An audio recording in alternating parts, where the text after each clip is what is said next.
ನಮಸ್ಕಾರ ಸ್ನೇಹಿತರೆ, ಸ್ನೇಹ ಲೋಕಕ್ಕೆ ಚಾನಲ್ಗೆ ನಿಮ್ಮೆಲ್ಲರಿಗೂ ಸ್ವಾಗತ. ಸ್ನೇಹಿತರೆ, ಜುಲೈ 24ನೇ ತಾರೀಕು ಗುರುವಾರದಂದು ಭೀಮನ ಅಮಾವಾಸ್ಯೆ ಬಂದಿದೆ. ಈ ಭೀಮನ ಅಮಾವಾಸ್ಯೆಯ ದಿನದಂದು ಜ್ಯೋತಿರ್ಭೀಮೇಶ್ವರ ವ್ರತವನ್ನು ಆಚರಿಸುತ್ತಾರೆ. ಹಾಗೆ ಗಂಡನ ಪಾದ ಪೂಜೆಯನ್ನು ಕೂಡ ಮಾಡುತ್ತಾರೆ. ಈಗಾಗಲೇ ನನ್ನ ಇಂದಿನ ವಿಡಿಯೋದಲ್ಲಿ ಜ್ಯೋತಿರ್ಭೀಮೇಶ್ವರ ವ್ರತವನ್ನು ಯಾವ ರೀತಿ ಆಚರಿಸಬೇಕು, ಹಾಗೆ ಗಂಡನ ಪಾದ ಪೂಜೆ ಯಾವ ರೀತಿ ಮಾಡಬೇಕು ಎಂಬ ಮಾಹಿತಿಯನ್ನು ತಿಳಿಸಿದ್ದೇನೆ. ಈ ವಿಡಿಯೋದಲ್ಲಿ ಗರ್ಭಿಣಿಯರು ಈ ವ್ರತವನ್ನು ಆಚರಿಸಬಹುದಾ, ಹಾಗೆ ಮುಟ್ಟಾದ ಮಹಿಳೆಯರು ಗಂಡನ ಪಾದ ಪೂಜೆಯನ್ನು ಮಾಡಬಹುದಾ, ಹಾಗೆ ಅವಿವಾಹಿತ ಹೆಣ್ಣು ಮಕ್ಕಳು ಈ ವ್ರತವನ್ನು ಆಚರಿಸಬಹುದಾ, ಈ ಜ್ಯೋತಿರ್ಭೀಮೇಶ್ವರ ಪೂಜೆಯನ್ನು ಮಾಡಲು ಶುಭ ಮುಹೂರ್ತ ಯಾವುದು, ಯಾವ ಸಮಯದಲ್ಲಿ ಶಿವ ಮತ್ತು ಪಾರ್ವತಿಯನ್ನು ಪೂಜಿಸಬೇಕು, ಈ ಎಲ್ಲ ಮಾಹಿತಿಯನ್ನು ಇವತ್ತಿನ ಈ ವಿಡಿಯೋದಲ್ಲಿ ತಿಳಿಯೋಣ ಸ್ನೇಹಿತರೆ. ಅದಕ್ಕಿಂತ ಮುಂಚೆ ನೀವು ಇನ್ನೂ ನನ್ನ ಚಾನಲ್ನ ಸಬ್ಸ್ಕ್ರೈಬ್ ಮಾಡ್ಕೊಂಡಿಲ್ಲ ಅಂದರೆ ದಯವಿಟ್ಟು ಸಬ್ಸ್ಕ್ರೈಬ್ ಮಾಡ್ಕೊಳ್ಳಿ, ತಪ್ಪದೆ ಬೆಲ್ಲೈಕನ್ ಅನ್ನು ಕೂಡ ಕ್ಲಿಕ್ ಮಾಡಿ. ಈ ದಿನ ಜೋಡಿ ದೀಪಗಳನ್ನು ಸ್ಥಾಪನೆ ಮಾಡಿ ಆ ದೀಪಗಳಲ್ಲಿ ಶಿವ ಮತ್ತು ಪಾರ್ವತಿಯನ್ನು ಆವಾಹನೆ ಮಾಡಿ ಶಿವ ಪಾರ್ವತಿಯನ್ನು ಪೂಜಿಸಲಾಗುತ್ತದೆ. ಪೂಜಾ ಸ್ಥಳವನ್ನು ಸ್ವಚ್ಛಗೊಳಿಸಿ ಅಲ್ಲಿ ಒಂದು ಪೀಠವನ್ನು ಸಿದ್ಧಪಡಿಸಿಕೊಂಡು ಪೀಠದ ಮೇಲೆ ಶಿವ ಮತ್ತು ಪಾರ್ವತಿಯ ಫೋಟೋವನ್ನು ಇರಿಸಿ ಫೋಟೋದ ಮುಂಭಾಗದಲ್ಲಿ ಒಂದು ತಟ್ಟೆಯನ್ನು ಇಟ್ಟು ತಟ್ಟೆಯ ಒಳಗೆ ಸ್ವಲ್ಪ ಅಕ್ಕಿಯನ್ನು ಹರಡಿ ಅಕ್ಕಿಯಲ್ಲಿ ಶ್ರೀ ಮತ್ತು ಓಂ ಎಂದು ಬರೆದು ಆ ಓಂ ಮತ್ತು ಶ್ರೀ ಎಂದು ಬರೆದಿರುವ ಮೇಲೆ ಒಂದೊಂದು ದೀಪಸ್ತಂಭವನ್ನು ಇಟ್ಟು ಎರಡು ದೀಪಸ್ತಂಭಗಳಿಗೆ ಪೂಜೆ ಮಾಡುತ್ತಾರೆ. ದೀಪಕ್ಕೆ ಅರಿಶಿನ ಕುಂಕುಮವನ್ನು ಅರ್ಪಿಸಿ ಅಂಗನೂಲನ್ನು ಅರ್ಪಿಸಿ ಹಾಗೆ ಗೆಜ್ಜೆ ವಸ್ತ್ರವನ್ನು ಅರ್ಪಿಸಿ ಶಿವ ಮತ್ತು ಪಾರ್ವತಿಗೆ ನೈವೇದ್ಯವನ್ನು ಅರ್ಪಿಸಿ ಹಾಗೆ ಹಣ್ಣುಗಳು ಸಿಹಿ ತಿಂಡಿಗಳನ್ನು ಅರ್ಪಿಸಿ ಶ್ರದ್ಧಾ ಭಕ್ತಿಯಿಂದ ಪೂಜಿಸುತ್ತಾರೆ. ಈ ಪೂಜೆಯನ್ನು ಗಂಡನ ಆಯಸ್ಸು ಆರೋಗ್ಯಕ್ಕಾಗಿ ಪೂಜಿಸಲಾಗುತ್ತದೆ. ವಿವಾಹಿತ ಮಹಿಳೆಯರು ಗಂಡನ ಆಯಸ್ಸು ಆರೋಗ್ಯಕ್ಕಾಗಿ ಈ ಪೂಜೆಯನ್ನು ಮಾಡಿದರೆ, ಅವಿವಾಹಿತ ಮಹಿಳೆಯರು ಒಳ್ಳೆ ಗಂಡ ಸಿಗಲಿ, ಭೀಮನಂತ ಗಂಡ ಸಿಗಲಿ ಎಂದು ಈ ವ್ರತವನ್ನು ಆಚರಿಸುತ್ತಾರೆ. ವಿವಾಹಿತ ಮಹಿಳೆಯರು ದೀಪಸ್ತಂಭವನ್ನು ಸ್ಥಾಪನೆ ಮಾಡಿ ಪೂಜಿಸಿದರೆ, ಅವಿವಾಹಿತ ಮಹಿಳೆಯರು ಮಣ್ಣಿನ 2 ಗೊಂಬೆಗಳನ್ನು ಸ್ಥಾಪನೆ ಮಾಡಿ ಪೂಜಿಸಲಾಗುತ್ತದೆ.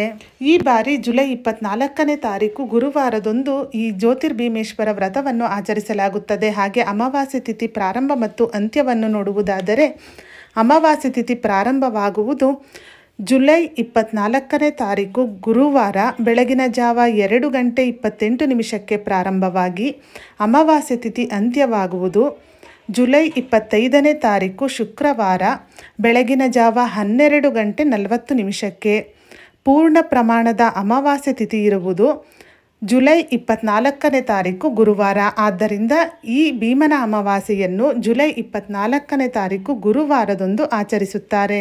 ಈ ಬಾರಿ ಪೂರ್ಣ ಪ್ರಮಾಣದ ಅಮಾವಾಸ್ಯೆ ತಿಥಿ ಇರುವುದರಿಂದ ನೀವು ಯಾವಾಗ ಬೇಕಾದರೂ ಪೂಜೆ ಮಾಡಬಹುದು.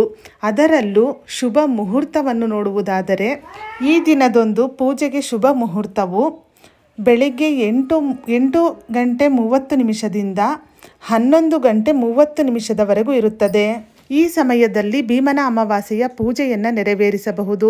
ಹಾಗೆ ಬ್ರಾಹ್ಮಿ ಮುಹೂರ್ತದಲ್ಲೂ ಕೂಡ ಪೂಜೆ ಮಾಡಬಹುದು. ಬ್ರಾಹ್ಮಿ ಮುಹೂರ್ತ ಎಂದರೆ ಬೆಳಗಿನ ಜಾವ 4 ಗಂಟೆಯಿಂದ 5:30 ಬ್ರಾಹ್ಮಿ ಮುಹೂರ್ತ ಇರುತ್ತದೆ. ಈ ಸಮಯದಲ್ಲಿ ಪೂಜೆ ಮಾಡಬಹುದು. ಹಾಗೆ ಗೋಧೂಳಿ ಸಮಯದಲ್ಲೂ ಕೂಡ ಪೂಜೆ ಮಾಡಬಹುದು. ಗೋಧೂಳಿ ಸಮಯವು ಸಂಜೆ 5:30 ರಾತ್ರಿ 7:30 ಇರುತ್ತದೆ. ಈ ಸಮಯದಲ್ಲೂ ಕೂಡ ಪೂಜೆ ಮಾಡಬಹುದು.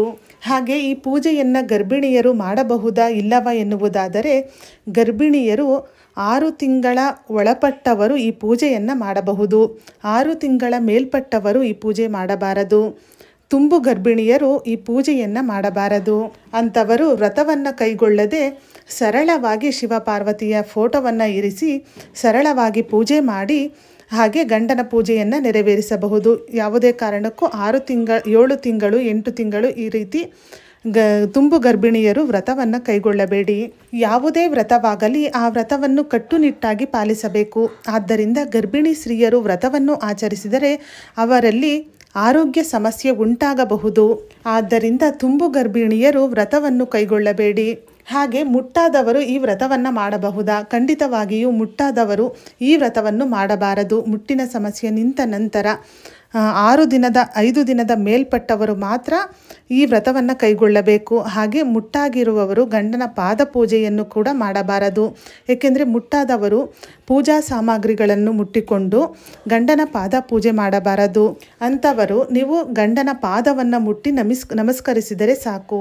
ಮುಟ್ಟಾದವರು ವ್ರತವನ್ನು ಕೂಡ ಆಚರಿಸಬಾರದು. ಹಾಗೆ ಗಂಡನ ಪಾದಪೂಜೆಯನ್ನು ಶಾಸ್ತ್ರೋಕ್ತವಾಗಿ ಕೂಡ ಆಚರಿಸಬಾರದು. ಅವರು ಆ ದಿನದಂದು ಗಂಡನ ಪಾದವನ್ನು ಮುಟ್ಟಿ ಆಶೀರ್ವಾದವನ್ನು ತೆಗೆದುಕೊಳ್ಳಬಹುದು. ಸ್ನೇಹಿತರೆ, ಈ ವಿಡಿಯೋದಲ್ಲಿ ಜ್ಯೋತಿರ್ಭೀಮೇಶ್ವರ ವ್ರತವನ್ನು ಯಾರು ಆಚರಿಸಬೇಕು, ಗರ್ಭಿಣಿ ಸ್ತ್ರೀಯರು ಆಚರಿಸಬಹುದಾ ಆಚರಿಸಬಾರದಾ, ಹಾಗೆ ಮುಟ್ಟಾದ ಮಹಿಳೆಯರು ಗಂಡನ ಪಾದಪೂಜೆ ಮಾಡಬೇಕಾ ಮಾಡಬಾರದಾ, ಹಾಗೆ ಶುಭ ಮುಹೂರ್ತ ಯಾವುದು, ಈ ಎಲ್ಲ ಮಾಹಿತಿಯನ್ನು ತಿಳಿಸಿದ್ದೇನೆ. ಇವತ್ತಿನ ಈ ವಿಡಿಯೋ ನಿಮಗೆ ಇಷ್ಟವಾದಲ್ಲಿ ವಿಡಿಯೋನ ಲೈಕ್ ಮಾಡಿ, ಹಾಗೆ ನಿಮ್ಮ ಫ್ರೆಂಡ್ಸ್ ಆ್ಯಂಡ್ ಫ್ಯಾಮಿಲಿಗೂ ಈ ವಿಡಿಯೋವನ್ನು ಶೇರ್ ಮಾಡಿ. ಇದೇ ಥರದ ಮತ್ತಷ್ಟು ಮಾಹಿತಿಗಾಗಿ ಸ್ನೇಹ ಲೋಕ KK ಚಾನಲ್ನ ಸಬ್ಸ್ಕ್ರೈಬ್ ಮಾಡಿಕೊಂಡು ಸಪೋರ್ಟ್ ಮಾಡಿ. ಕೊನೆ ತನಕ ವಿಡಿಯೋ ನೋಡಿದ ಎಲ್ಲರಿಗೂ ಧನ್ಯವಾದಗಳು. ಸರ್ವೇ ಜನ ಸುಖಿನೋ ಭವಂತು.